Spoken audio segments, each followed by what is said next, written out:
Hardik Pandya Rohit சர்மாவோட கேப்டன்ஸை replace பண்ணதும் அவர் அதிக அளவுல தெரியாதவங்க கூட அவரை ஹேட் பண்ண ஸ்டார்ட் பண்ணாங்க.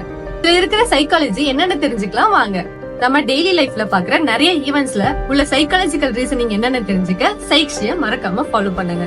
ஒருத்தங்களை ஃபர்ஸ்ட் டைம் பாக்குறப்போ இல்லன்னா அவங்கள பத்தி தெரிஞ்சுக்கிறப்போ ஏதாவது ஒரு விஷயம் நெகட்டிவா இருந்தா அது அவங்களோட மத்த பாசிட்டிவ் ட்ரெய்ட்ஸ் எல்லாம் ஓவர் ஷேடோ பண்ணிடும். அதனால அவங்க நம்ம ஃபுல்லாவே நெகட்டிவா பார்க்க ஸ்டார்ட் பண்ணிடுவோம். இதுதான் ஹார்ன் எஃபெக்ட். அதே மாதிரி ஹர்திக் பாண்டியா ரோஹித் சர்மாவோட கேப்டன்சியை ரீப்ளேஸ் பண்ணிட்டு ரோஹித் சர்மாவோட ஃபேன்ஸ் அவரை பத்தி நெகட்டிவா ஸ்ப்ரெட் பண்ண ஸ்டார்ட் பண்ணாங்க. அப்போ ஹர்திக் பாண்டியாவை அதிக அளவுல தெரியாதவங்க கூட அவரை நெகட்டிவா தான் பார்க்க ஸ்டார்ட் பண்ணாங்க. இதுதான் ஹர்திக் பாண்டியாவை நிறைய பேர் நெகட்டிவா பார்த்ததுக்கான ரீசன். அவரை நெகட்டிவா பார்த்தவங்களோட தாட் சப்போர்ட் பண்ற வகையில ஹர்திக் பாண்டியா பர்சனல் லைஃப்லயும் ப்ரொஃபஷனல் லைஃப்லயும் நிறைய பிளாக் லெஷர்ஸ் பார்த்தாரு. ஆனா எவ்வளவு ட்ரோல்ஸ் பார்த்தாலும் நெகட்டிவிட்டியை பார்த்தாலும் அவரோட பொட்டன்ஷியல் என்னன்னு லாஸ்ட் 10 monthsல நிறையவே ப்ரூவ் பண்ணிருக்காரு. சோ முடிஞ்ச அளவுக்கு மத்தவங்களை பத்தி இன்னொருத்தட்ட பேசும்போது நம்ம நெகட்டிவா இல்லாம பாசிட்டிவா சொல்ல ஸ்டார்ட் பண்ணலாம். அவங்க நம்ம பார்வைக்கு வேணா நெகட்டிவா இருந்திருக்கலாம், ஆனா மத்தவங்களுக்கு பாசிட்டிவா தெரிய நிறைய சான்சஸ் இருக்கு.